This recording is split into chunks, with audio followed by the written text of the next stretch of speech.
Okay, I'm not seeing step two completely done correctly. And so what I wanted to see is an image brought over and a layer mask to be used to select the image. And then also go in and have the selection be saved as a channel. Now, it should be exactly what you did with, your image up here in that sense. So I'm not sure, I could tell right now you didn't use a layer mask for the necklace.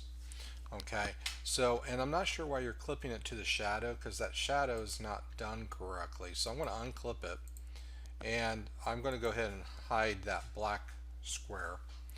One of the things I'm going to do here is this is what I would have done is I would have brought over an image into your composite. Let me move that up to the top. I'm going to transform and make it a little bit smaller. Okay. Now, what I want to do is I'm going to take the quick selection tool. I'm just going to select the balloons. So two things I'm going to do. But first thing I'm going to do is I'm going to save my selection. I'm going to go up to Select, Save Selection, just like what they have in the book. Give it a name. Okay. Then I'm going to create a layer mask from this. I'm going to create a layer mask, reveal selection, and that hides anything where it's white. So that's what we're looking for, and the reason why this is what you're going to do with your task 2. Every image has to have a layer mask added so it's non-destructive, and that way we can go back and manipulate this as much as possible.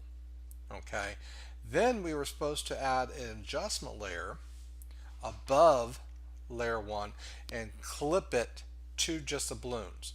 So like for example, adjustment layer is any of these layers adjustments down here in your layers panel. I'm going to do hue and saturation. I'm going to move and adjust the saturation around. Now see how that affects every layer below it? That's why you have to clip it. And what you do is you go up to layer and choose create clipping mask, and that's only going to affect the balloon layer. So when I do this, it's only affecting, and I can change the colors of the balloons to different colors. Okay, and to create a shadow, there's multiple ways of creating a shadow, but they just want a shadow of the balloons. You can come down your layer style and you can click on drop shadow, and you can make your adjustments accordingly. You can also go in and duplicate this and create a drop shadow that way as well. Okay. Now with that said, again, I'm trying to give you some clues on how to do that step 2.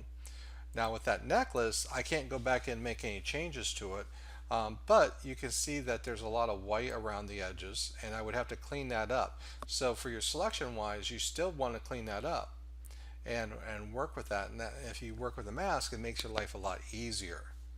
Okay. Now with that said, I'm seeing things that are not completed from the textbook exercise. Typically I see channels created here for the girl, the picture of the girl or the woman there, and I don't see this mask selected correctly for that. And then there's supposed to be a drop shadow added for this picture. So what you probably want to do is you probably want to go back and just redo that exercise for your milestone revision. So hopefully this gives you an idea of what I'm looking for when it comes to that additional image. Okay, so if you have any questions